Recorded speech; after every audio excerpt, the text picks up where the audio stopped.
GMA Network, padayong nag-una sa mga ratings sa tuig 2023. Ano ang report? Sa kinatibukan, nag-una ang 29 sa 30 ka mga programa sa Kapuso Network sa top programs nationwide.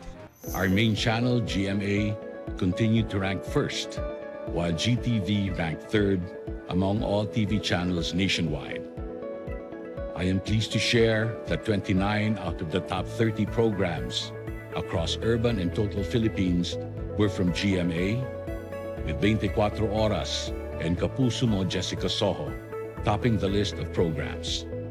Nagpabilin usab nga number 1 sa radyo sa Mega Manila ang Super Radyo DZBB o Barangay LS. Nag-una usab ang ubang mga local radio stations sa GMA sa mga probinsya. Nakab-ot usab sa GMA Regional TV ang 25 million viewers. Padayong gipalig-on ang presensya sa GMA Network sa digital space. In line with shifting viewer habits, we launched Kapuso Stream in 2023.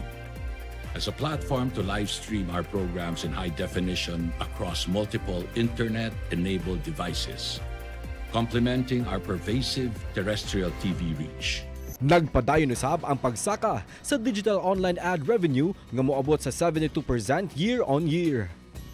Our collective efforts were fruitful. We closed the year with 45.2 billion video views across our social media channels. Our social media subscribers and followers climbed to 345.6 million, and our GMA mobile app downloads reached 3.86 million at year-end.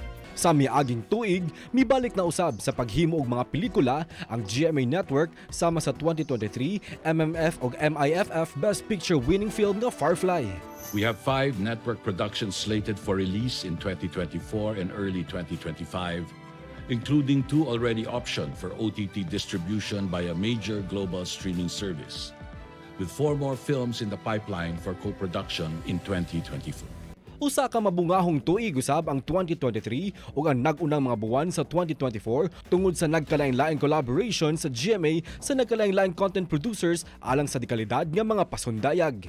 The collaboration between GMA and ABS-CBN with respect to the airing of its showtime was actually preceded by a number of other partnerships, all of which have been very smooth, been characterized by reasonableness, and have benefited all the parties. Having said that, there is no reason not to assume that there may be future collaborations or partnerships in the future. Napili pag-usab ang mga board of directors sa GMA. Nag-una sila GMA Chairman Atty. Felipe Algozon, President and CEO Gilberto Duavit Jr., Chairman of the Executive Committee Joel Jimenez, Executive Vice President and Chief Financial Officer Felipe S. Yalong, GMA Senior Vice President Atty. Annette Gozon Valdez,